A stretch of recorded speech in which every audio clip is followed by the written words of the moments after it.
So today we will start with another chapter of class 8, that is microorganisms, friends and foes. What is the meaning of microorganisms, what is the meaning of friends, and what is the meaning of foes?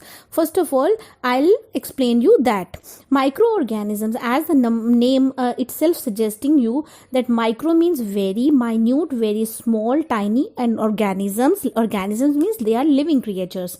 Okay, but we can't see them through our naked eyes. We have to see them with some help of some aid like microscope. Friends and foes. Friends means they are friendly to us, because in this chapter we will learn that how they are helpful to us. They are helpful in cleaning, in keeping our environment clean, and so many other factors. And foes means they are enemies. How they are enemies? They are enemies because they create a large number of diseases, and they can create communicable diseases and so many other type of food poisoning type of some problems to us. So today we will do some different terms also, like microbes. What are microbes? Microbes are microorganisms. Okay, and what are pathogens? Pathogens are those microbes that create some disease, that cause diseases to us. So microbes can be classified into 5 major groups, that is bacteria, fungi, protozoa, algae, and virus. But we don't consider virus under this category, because virus is a non-living organism, whereas bacteria, fungi, protozoa, and algae, they all are living organisms. So certain diseases such as typhoid, cholera, tuberculosis, they are caused by bacteria. Bacteria is a unicellular organism. Mostly microorganisms are unicellular. Unicellular means one-celled, single-celled. Okay, so diseases caused by virus are common cold, influenza, polio, chickenpox, and AIDS. AIDS, I hope everybody knows, and nowadays you are used to of corona. Corona is again a viral disease, and dysentery and malaria are protozoa disease.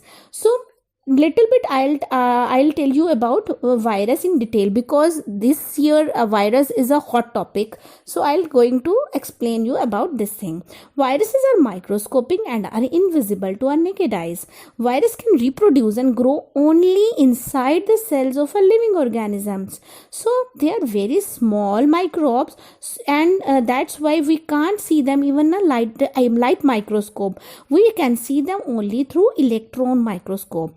They cause diseases such as common cold, influenza, polio, chickenpox, COVID-19, and AIDS.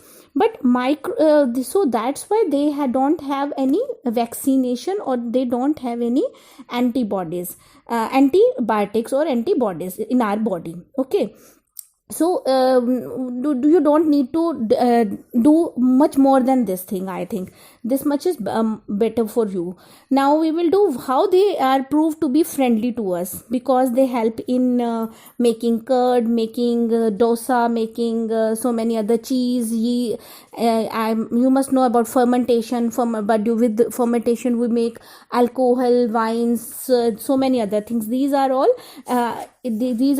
done by microbes, which are helpful to us, like lactobacillus bacteria and so many other bacteria that are helpful to us. So antibiotics are also made by microbes. Antibiotics like penicillin, streptomycin, tetracycline, erythromycin, etc. What are antibiotics? They are manufactured by growing specific microbes in large tanks and then extracting the antibiotics from them. Antibiotics actually is a medicine that can kill or stop the growth of disease causing microbes. So now antibiotics are good for, not only good for human beings only, they are good for animals and plants also. We also give them to animals and plants in order to save them from so many other problems, like fungal infection, like bacterial infection. Okay, so last term we will do is vaccination. What is vaccination? We have antibodies in our body that fight with microbes. When we don't have antibodies, some of certain diseases, we provide them artificially by introducing vaccines in our blood. So this is the process of introducing the medicine through drip or through IV or through drop is known as vaccination. Okay, like DPT, BCG, OPV. OPV is oral polio vaccine. Okay, this type of vaccinations are available in India. Now done this much, I think done to you, and you all must have understood. Now I will tell you something related to environment and something related to soil. So in order to increase the soil fertility, we have another kind of algae, that is blue green algae, that helps in fixation of nitrogen from atmosphere. So again, nitrogen fixation is very important, as we did in crop production also. Nitrogen cycle is, you know, how the nitrogen which exists in living organism or it exists in atmosphere, how do rhizobium that lives in the nodules of roots of leguminous plants, they fix it or help in fixing the nitrogen in soil, so that plants can use it and can make nitrates and ammonia through it, right?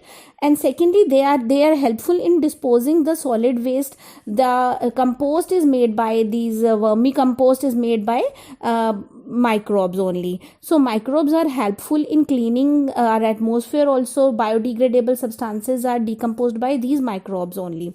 Okay, and now at last we will do what are communicable diseases and what are non-communicable diseases. Communicable diseases are those diseases which can spread through infected person to healthy person also. Like and communicable diseases are like corona, again coughing and influenza. But non-communicable diseases are like heart disease, diarrhea, because they can't be spread through by shake hand or by something.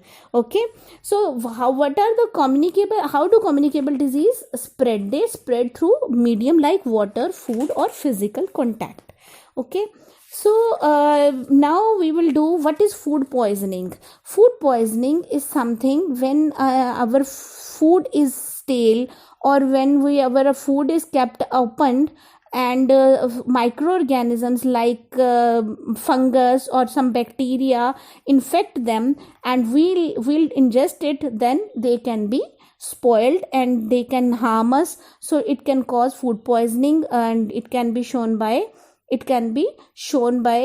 diarrhea, dysentery or vomiting. Okay, so it is important to preserve the food properly.